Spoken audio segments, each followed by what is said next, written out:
Banyaknya orang-orang yang menyembah kepada selain Allah, berdoa kepada selain Allah, meminta kepada selain Allah, datang ke kubur-kubur keramat, ke kubur-kubur Wali Songo, mereka datang bersimpuh di sana, berdoa di sana, minta kemudahan urusan mereka, minta rezeki kepada penghuni kubur, kemudian minta keselamatan, minta jabatan, minta kedudukan, minta supaya lulus ujian, minta rezeki. Ini semua perbuatan syirkun akbar. Pengagungan-pengagungan yang dilakukan oleh manusia kepada selain Allah, ini merupakan kesyirikan. Ini dosa besar yang paling besar, kerusakan yang paling besar, dan dosa besar yang paling besar.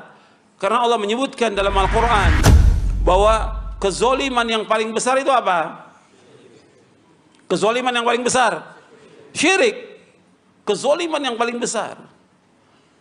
Allah berfirman, ya bunayya la tusyrik billah inna syirka la zulmun azim. Wahai anakku, janganlah engkau berbuat syirik. Syirik ini kezoliman yang amat besar.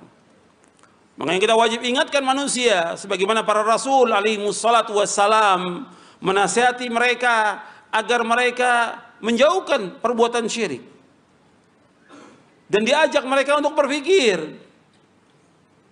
Karena manusia diciptakan oleh Allah untuk beribadah hanya kepada Allah. Wa ma khalaqtul jinna wal insa illa liya'budun. Tidak aku ciptakan jin dan manusia untuk beribadah kepada aku. Beribadah kepada Allah artinya mentauhidkan Allah. Sedangkan umat-umat dari para nabi alaihi wassalatu wassalam, umat-umat ini menyembah kepada selain Allah, menyembah patung, menyembah kubur, menyembah pohon, menyembah batu, menyembah matahari. Yang sekarang pun banyak kaum muslimin yang seperti itu. Mereka datang ke kubur-kubur, jutaan orang yang masih berbuat syirik. Kalau antum lihat di kubur-kubur keramat itu, di bulan-bulan tertentu mereka datang ratusan bis. Bukan satu bis, ratusan bis berbondong-bondong mereka datang ke sana, bersimpuh di sana, menangis di sana, berdoa di sana. Ini perbuatan syirkun akbar, dan ulamanya nggak boleh diam, para ustadz nggak boleh diam. Ini merupakan dakwah yang hak. Harus kita ingatkan bahwa perbuatan ini perbuatan syirik, dosa besar yang paling besar.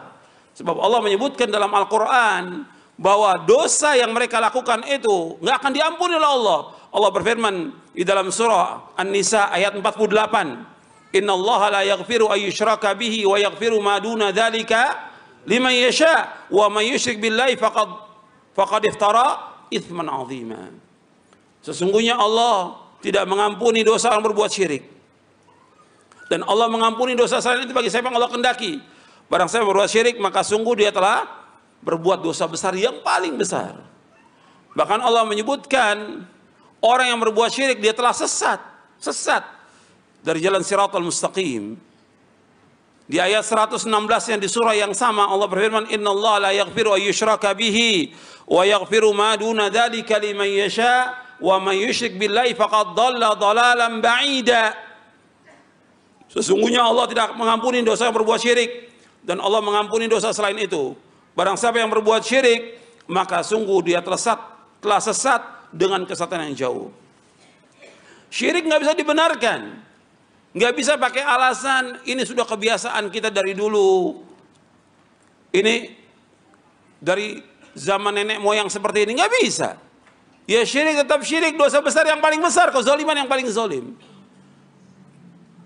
Sekarang diagungkan kuburan para wali, orang berbondong datang sana, kemudian dikatakan bahwa ini tempat wisata religi.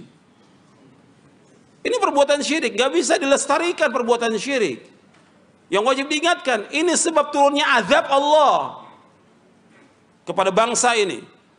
Kalau masih mereka melestarikan kesyirikan, Allah akan turunkan azab. Allah turunkan berbagai macam petaka, bencana, musibah, dan segala macam. Allah turunkan. Syirik dosa besar yang paling besar. Allah sebutkan di ayat yang tadi, dosa besar yang paling besar. Allah nggak akan ampuni dosa itu. Kemudian Allah sebutkan bahwa orang melakukannya merupakan orang yang paling sesat di muka bumi ini. Nggak bisa diterima secara fitrah, secara agama, secara akal, nggak bisa diterima orang berbuat syirik.